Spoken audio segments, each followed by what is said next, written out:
O ki dilləri əqrəblər var, qəbirdə ilanlar var, nəmnələr var. Bəziləri də ateistlər filanlar ələ salır ki, bunların danışıqlar. Elə bilir o yerin altında gedən ilanlardan danışır. O əqrəb bilirsiniz nədir? Sancırdır ne kimsə sözündən. Onun qiyamətdə bir cəzası var qəbirdəki. Onun adını əqrəblə ifadə edir sadəcə. Onun təsəvvüründə sənin əqrəb yaxındır o əzaba. Əqrəb sancması. Onu əqrəb kimi ifadə edir. O sənin öz əməlində. Süfrəni qoyarlar qabağa, deyər, bu süfrəni hazırlamısan, bunu yiyəcəksən. Qiyamət bu deməkdir. O əqrəb, yəni həmin o sənin sancdığın ki, adamların qəlbindən nə hal yaradır. Onun əzabı özünə qayıdacaq, dillə qəbrin əqrəbləri.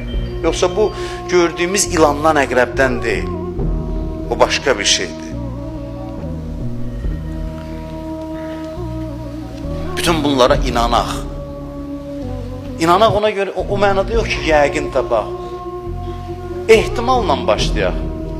Əl-ləzinə yazunnunə ennəhum mulaqu rabbihim. O kəslər ki, ehtimal verirlər ki, Allahı görəcəklər. Qiyamətə yəqinlə başlamazlar. Bir nəfər alimin yanına gəldi, mənim şəkkim var qiyamətə. Deyir, necə? Deyir, 50-50-yə. Deyir, xoşbəxt adamsan. 50-50-yə böyük şeydir. Sən 50-50-yə ilə başla. Va'bud rabbəkə hətta yətiyəkəl yəqin.